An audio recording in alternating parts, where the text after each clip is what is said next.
Assalamualaikum warahmatullahi wabarakatuh. Alhamdulillah. Alhamdulillahillazi nahmaduhu wa nasta'in wa nastahdihi wa nastaghfiruh wa na'udzu bihi min syururi anfusina wa min sayyiati a'malina.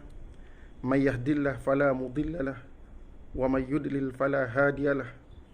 Asyhadu an la ilaha illallah wa asyhadu anna Muhammadan abduhu wa rasuluh wa arsalahu kafatan 'alan nas basiran wa naziran wa hadiyan wa sirajan munira. Fa salawatullah wa salamuhu wa ala alihi wa sahbihi ajma'in. Subhanaka la ilma lana illa ma 'allamtana innaka antal alimul hakim. Tuan-tuan, puan-puan yang dirahmati Allah Subhanahu wa taala, apa khabar semua? Selamat bertemu kembali dalam kapsul Ambar Ramadan Jabatan Pendidikan Negeri Sarawak. Saya mendoakan tuan-tuan, puan-puan, muslimin muslimat sentiasa dalam rahmat, taufik dan inayah daripada Allah Subhanahu wa taala. Alhamdulillah, seperti mana yang kita sedia maklum, tidak berapa lama lagi kita akan bertemu dengan Ramadan Al-Mubarak, iaitu bulan yang sentiasa ditunggu-tunggu oleh Rasulullah sallallahu alaihi wasallam bersama dengan salafus salih. Begitu juga kita yang sentiasa mengambil iktibar, mengambil ibrah daripada Nabi sallallahu alaihi wasallam, sentiasa tertunggu-tunggu kedatangan bulan yang penuh berkah ini. Mudah-mudahan kehidupan kita selari dengan kehidupan Rasulullah sallallahu alaihi wasallam dan juga sahabat-sahabat Nabi radhiyallahu ajma'in, salafus salih dan orang-orang yang dimuliakan oleh Allah Subhanahu wa taala. Berkenaan dengan puasa Ramadan ni tuan-tuan, apa yang ingin saya utarakan ialah berkenaan dengan matlamat yang paling besar yang kita ingin capai dalam puasa di bulan Ramadan ini. Tidak lain dan tidak bukan ialah takwa di sisi Allah Subhanahu wa taala. Nilai ketakwaan adalah nilai yang paling penting yang banyak dinyatakan di dalam Al-Quran. Apakah maksud takwa itu sendiri? Sebagai satu pengulangan dan ulang kaji kepada kita, apa yang disebut oleh Sayyidina Ali radhiyallahu anhu, takwa itu ialah perasaan takut seorang hamba kepada Allah Subhanahu wa taala dan mentaati kepada apa yang diturunkan oleh Allah di dalam kitabnya, bersyukur ataupun redha terhadap apa yang Allah beri walaupun sedikit, dan bersedia untuk menghadapi hari pembalasan, iaitu hari akhirat. Itu yang disebut oleh Sayyidina Ali. Manakala Ibnu Atta'illah, seorang ulama tasawuf, mengatakan bahawa takwa itu ada dua perkara. Satu ialah takwa dari sudut zahir, dan yang kedua ialah takwa dari sudut batin. Takwa zahir ialah kita meletakkan batasan dalam kehidupan kita berpandukan kepada syariat Allah Subhanahu wa taala. Manakala yang disebut sebagai takwa dari sudut batin itu sendiri ialah kita menjaga niat dan keikhlasan kita semata-mata kerana Allah Subhanahu wa taala. Maka sedikit kita faham apakah yang disebut sebagai takwa yang ingin kita capai di bulan Ramadan ini. Dan kenapa kita ingin mencapai, ataupun apakah balasan Allah kepada orang yang berjaya mencapai nilai takwa ini. Maka Allah berfirman di dalam Al-Quran, Inna akramakum indallahi atqakum. Sesungguhnya kemuliaan seseorang itu di sisi Allah ialah nilai takwa yang ada pada diri kamu. Inna akramakum indallahi atqakum. Kemuliaan seseorang itu di sisi Allah ialah sejauh mana nilai takwa yang ada pada diri kita.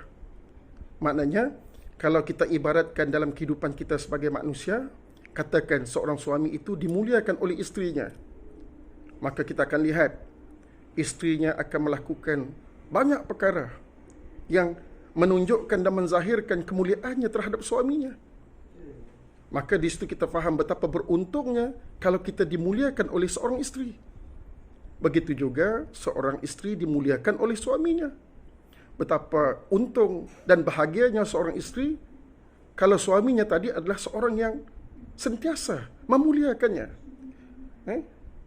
Begitu juga seorang ibu bapa kalau anak-anak memuliakannya. Bagaimana rasa kebahagiaan itu? Kalau kita sebagai ibu bapa yang dah ada anak ni tuan-tuan, katakan anak-anak kita memuliakan kita. Masya Allah.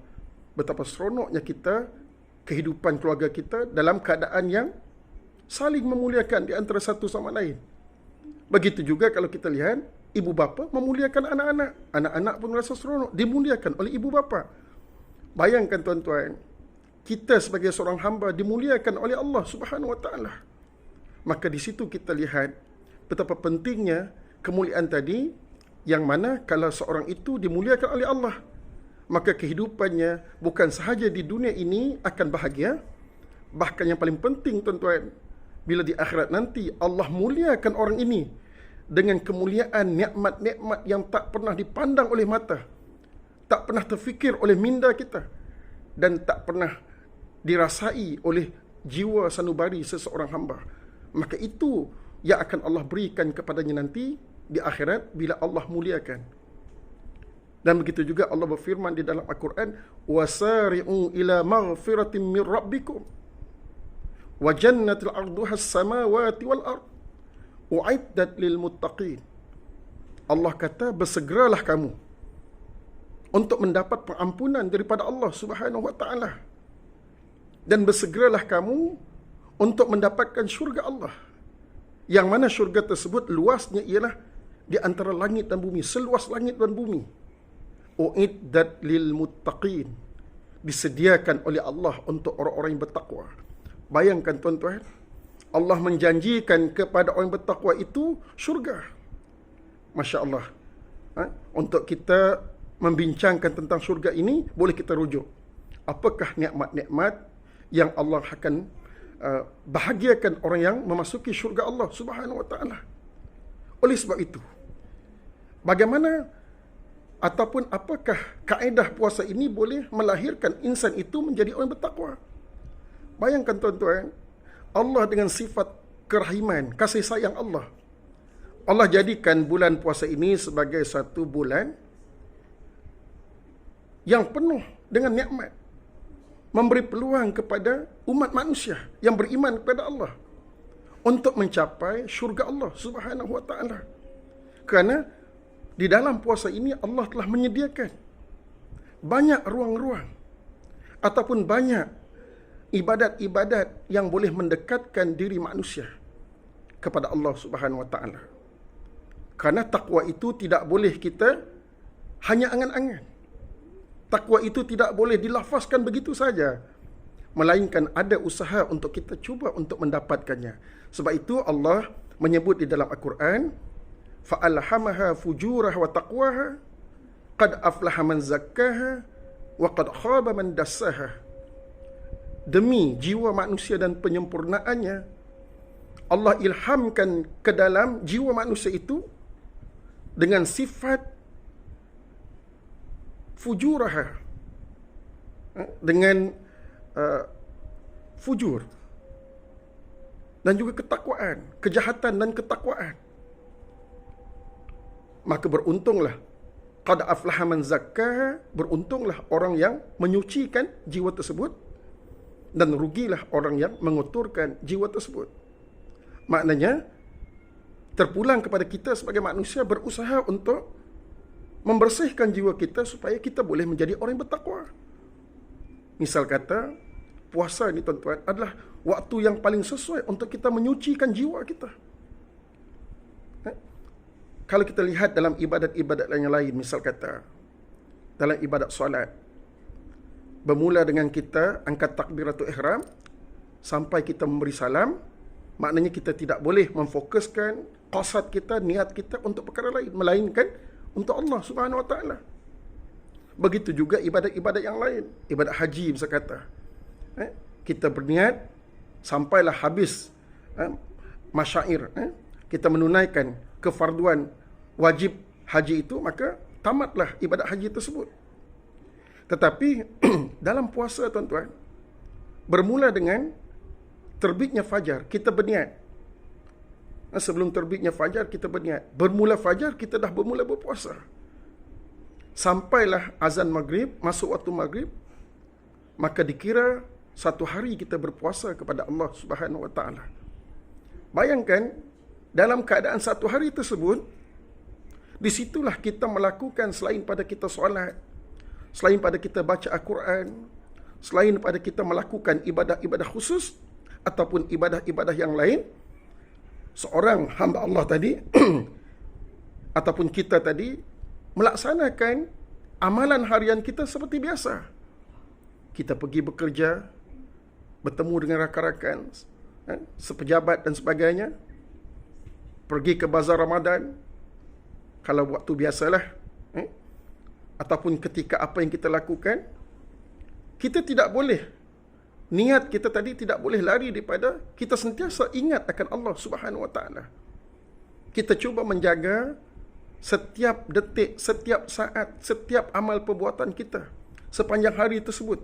Walaupun di waktu biasa kita masuk ke tandas, walaupun di waktu biasa kita mungkin makan, mungkin minum, mungkin kita bergurau dan sebagainya dengan kawan-kawan, mungkin kita menghubungi kawan dengan telefon dan seumpamanya. Kadang-kadang di hari biasa, yalah, saya ibaratkan diri saya sendirilah. Kadang-kadang kita tidak meniatkan apa yang kita lakukan tadi kerana Allah Subhanahu Wa Taala. Tetapi dalam Ramadan ini, tuan-tuan, bila hari kita ataupun di siang hari kita berpuasa kepada Allah Subhanahu Wa Taala, maka Allah mentarbiah kita selama 30 hari itu, kita melakukan amalan kebiasaan kita seperti biasa, tetapi hati kita sentiasa mengingati Allah Subhanahu Wa Taala, yang selalu disebut iaitu muraqabah. Itu ciri-ciri orang bertakwa. Muraqabah itu apa, tuan-tuan?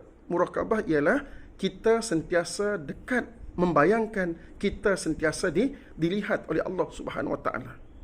Seperti maksud ihsan, ka'annaka yarahu fa illam yakun innahu yaraka.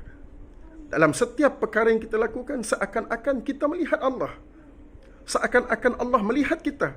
Bayangkan, tuan-tuan, kita berjalan, kita melihat, kita melakukan sesuatu, kita membantu orang, perasaan kita, segala-galanya, sama ada zahir, batin kita, sepanjang bulan Ramadan 30 hari, kita cuba sandarkan kepada apa yang kita lakukan dan apa yang kita qasad niatkan semata-mata kerana Allah Subhanahu Wa Taala. Sudah pastilah, tuan-tuan, saya yakin sekurang-kurangnya kalau kita betul-betul menjaga puasa ini dengan betul-betul untuk mencapai nilai takwa kepada Allah Subhanahu Wa Taala, maka bila kita habis menunaikan puasa ini, bila kita berjaya menunaikan puasa ini sampai ke penghujung nanti, insya-Allah betullah apa yang dijanjikan oleh Allah Subhanahu Wa Taala, la'allakum tattaqun, maka kamu akan menjadi orang yang bertakwa di sisi Allah Subhanahu Wa Taala. Sekadar itu sahaja dahulu, insya-Allah kita akan bertemu di lain kali. Wabillahi taufiq wal hidayah. Assalamualaikum warahmatullahi wabarakatuh.